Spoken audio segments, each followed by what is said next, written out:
Straordinaria lacrimazione del volto santo di Gesù. Salve a tutti carissimi, oggi sono molto emozionata perché voglio parlarvi di un fenomeno straordinario di cui non troverete notizia da nessun'altra parte perché è un episodio che si è verificato all'interno di una famiglia e di cui questa famiglia non ha mai parlato a nessuno. Io ne sono venuta a conoscenza non su internet, ma avendo un colloquio con una persona che me ne ha parlato in realtà in una situazione in cui io non pensavo, ecco, che si sarebbe affrontato questo tipo di argomento. Vi spiego: mi trovavo a cena con degli amici. C'era una persona a me molto cara, che, proprio quella sera, insomma, aveva, portato delle persone che venivano da fuori, però sempre all'interno dell'Italia. Mi sono state presentate e, era una famiglia che, diciamo, non è, da quelle poche parole che ho iniziato a scambiarci, era una famiglia cattolica, credente ma non praticante, e quindi questo è un qualcosa che non mi ha stupito perché ci sono molti cattolici, persone che credono, che però non sono praticanti. E l'argomento, della fede è venuto fuori a tavola mentre si stava parlando in realtà di tutt'altro.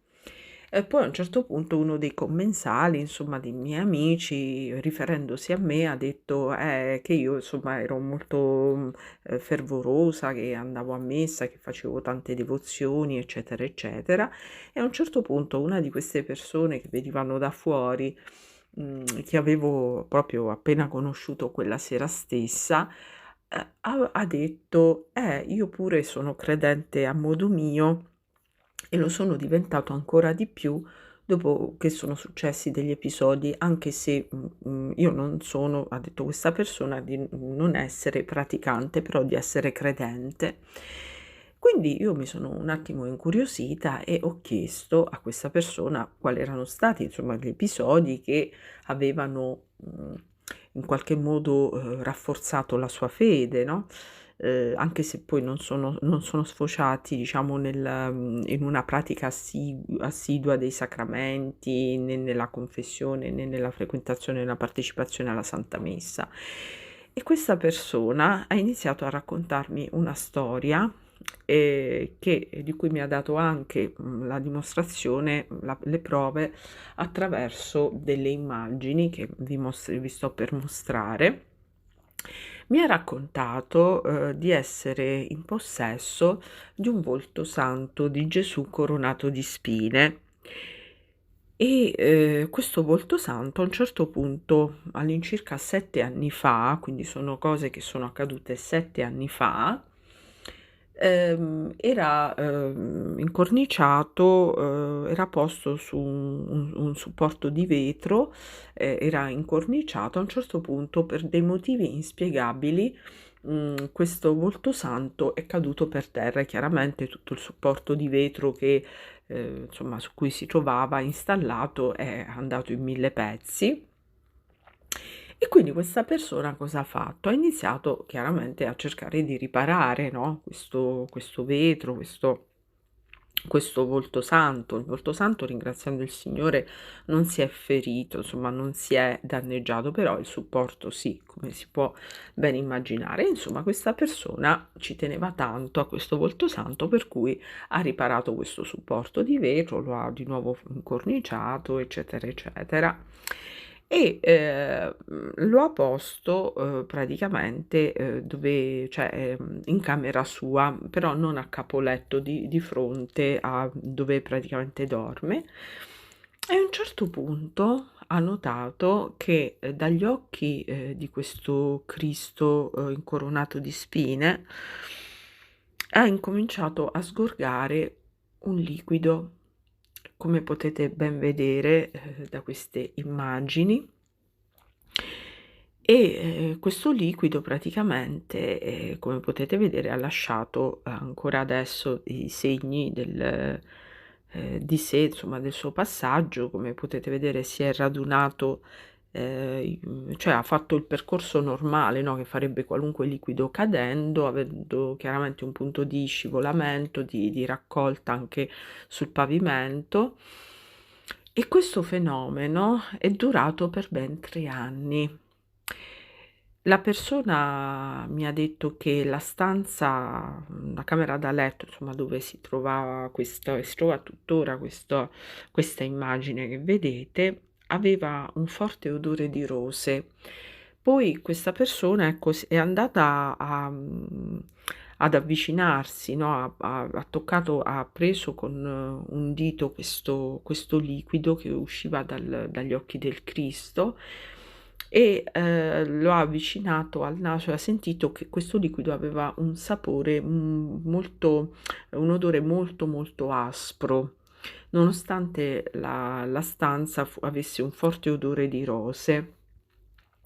Questa persona non ha parlato con nessuna autorità ecclesiastica dell'accaduto, è un fenomeno che, è andato avanti per ben 3 anni e che poi, misteriosamente, così come era iniziato, così si è interrotto. Non ho idea se il giorno in cui è iniziato questo fenomeno ricorresse a una qualche festa particolare, tipo una ricorrenza particolare o una Pasqua o magari un venerdì santo, per dire, no, perché si tratta comunque di un volto santo incoronato di spine, e non ho idea, se, questa lacrimazione sia cessata nel corso di un evento particolare, di un giorno particolare, tipo un altro venerdì santo, una Pasqua o robe simili, insomma, un giovedì santo, non ho assolutamente idea. E so solo appunto che questa immagine che vedete qui è conservata presso una casa privata e che, l'autorità ecclesiastica non è stata informata, di questo evento. So, da quello che mi risulta, all'interno di questa famiglia non si sono verificati dei miracoli, quindi non è che magari una persona che stava lì davanti a pregare davanti a quest'immagine sia guarita, o non so se sia stata vista anche da altre persone al di fuori di questa famiglia, se conoscano questa storia. Non mi risulta si siano verificati miracoli, però, ve l'ho voluta proporre questa immagine per come segno di speranza, nella speranza, ecco, che magari guardandola, contemplandola, possiate, voi ricevere qualche grazia, no, possa comunque far del bene, alle vostre famiglie, alla vostra persona. E quindi, rimango in attesa di sapere se, insomma, eventi prodigiosi, ecco, si siano verificati ancora all'interno di questa casa, di questa famiglia, e se, ripeto, si siano verificati o possano verificare anche delle guarigioni miracolose di fronte a questa immagine che tuttora non mi risultano. Quindi ecco, sono contenta di avervi parlato, dell'accaduto. Io stessa sono esterrefatta perché era una serata in cui si parlava di tutt'altro e non immaginavo che sarei venuta a conoscenza di un simile episodio, di cui questa persona non aveva mai parlato a nessuno. Ve le condivido perché spero siano immagini che vi infondano tanta speranza, che accendano ancora di più la vostra fede, il vostro fervore.